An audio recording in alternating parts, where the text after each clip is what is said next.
Hey guys, Chrono here. So last week someone requested that I do Slither.io. Unfortunately, I will not be doing that for a couple of reasons. Primarily, I just don't think I'm good enough at the game to have any sort of conclusive opinion about it.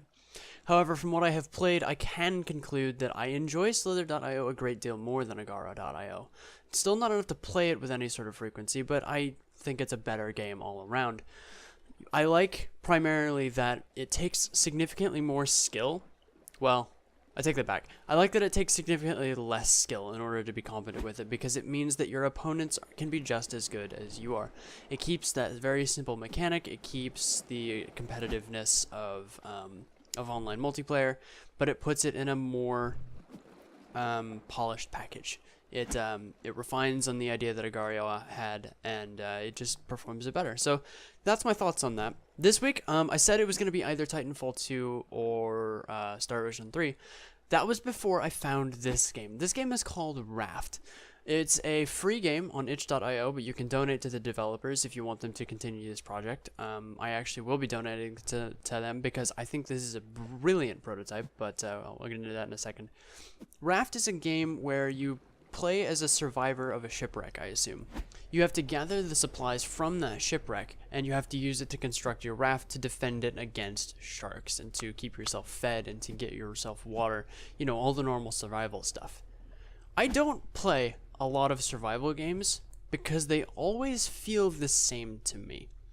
What I typically associate with a survival game is what DayZ has sort of become, where you wander around a big world, you look for supplies, you maybe get guns or something like that in the end, and you build a base, and then you get bored because at that point you have all of this stuff. So when I saw the premise for this game that you couldn't wander around a big world and there was no multiplayer, you only had to survive against sharks and the elements, I was intrigued. I was also intrigued because the primary mechanic for getting resources wasn't wandering around and looting, it was throwing a grappling hook into the ocean and then dragging the loot back to you. That was such a unique mechanic. I had never seen that before in a game, and it just captured my imagination. So I went and downloaded it, I went and played it, and then I put about 3 hours into my first world before I realized that I had put 3 hours into it. It's the first game that's done that to me in a really long time. It was a breath of fresh air, really. It was honestly really weird that such a great premise had been put into a game with such overdone mechanics by other games. It was kind of this weird thing where it's like, oh wow, this is a really cool mechanic for gathering loot. I wonder how you store it. Chests. Because we've never seen chests in a video game before. Well, whatever, I can deal with that. Like I said, the mechanics are largely similar to other survival games. You fish for food, you bake it, you take water from the sea and you put it into a fire to purify it, which is a real thing, by the way, that does happen. And of course, you build yourself a spear to defend yourself from the shark who occasionally attacks your platform. You also have to build out your platform so that you have space to maneuver, to put all your stuff, to plant trees. Don't ask me how you got the dirt for the trees.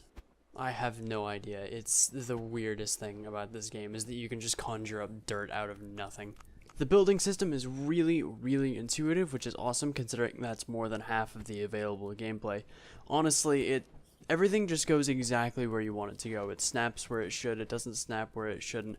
Everything kind of makes sense. You have to use pillars to support floors, you have to have floors to support stairs. It all makes sense, which is more than I can say for Fallout 4's building system, which was just a nightmare to try and build anything with. It was awful.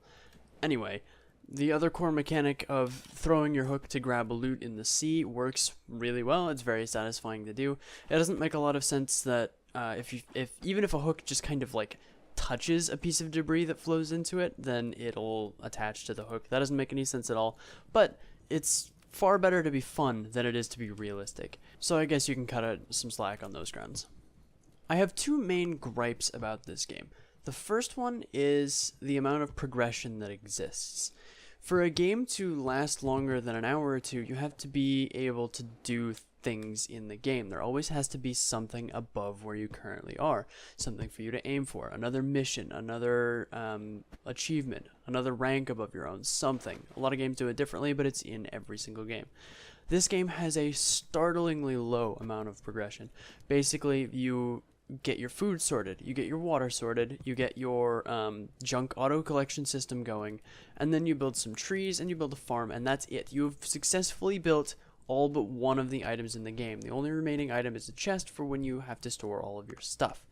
Other than that, the only thing you have left to do is just build, which would be cool if there were more to build. There's only 7 different types of things you can build, 2 of which are variants of floor, 2 of which are variants of walls.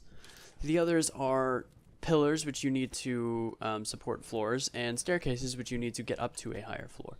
The build anything you want mechanic works really well in games like Minecraft because there is a lot of things to build. There are a lot of materials to use. On this particular game in its current state, there is nothing to use to build besides those basic floors and walls, which doesn't really give you the opportunity to create that much. It's a game that you would get bored of easily. The other major complaint I have about this game, which sort of kind of ties into the previous one, there's no sense of danger. The only thing that threatens you, besides just hunger and water, which can be sorted out within 5 minutes if you know what you're doing, is the shark. The shark is the only thing that is capable of doing damage to your raft. And if you don't pay attention to where the shark is at all times, he might do a lot of damage. If he manages to take out a very specific foundation, then everything above that foundation could come down as well. Like if there were a pillar on top of it with some floors connected, those would all come down if the foundation was destroyed.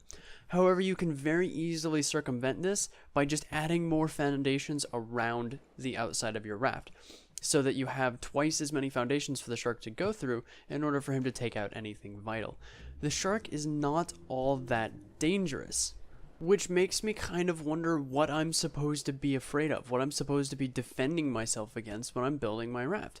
If there were like super weather storms that I had to build reinforced walls to keep my raft from floating apart, or if the number of sharks in the water was a function of how large my raft was, like say I've got like this awesome end-gamed raft with farms and platforms and it's like 3 stories tall, then instead of just having 1 shark floating around, now there's 7.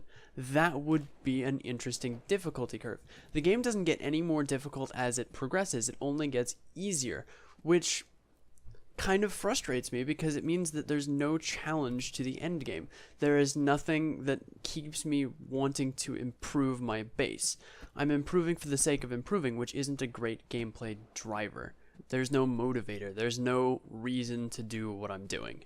That's the only point that I can actually give to multiplayer survival games over Raft, is that they have the multiplayer aspect, which forces you to come up with a base. It forces you to evolve your tactics, basically. You've got to design a base that can't be found by other players. You've got to be able to go scout out other players' bases and take them out if you know they're a threat. You've got to be able to both acquire and control vehicles in the case of DayZ, so that you can move to and from facilities quickly and efficiently. Raft doesn't have any of that. It doesn't have the threat of other players. It's only got this one lonely shark who you have to defend against. There is a survey on the developer's webpage on itch.io that asks a couple of questions, one of which really piqued my interest because I hadn't really considered it before. If the game were to get a multiplayer release, would you want it to be able to combine players' rafts together if both players were willing? And I thought to myself, that's a really interesting mechanic, because there's never been a survival game where both of your bases are merged together.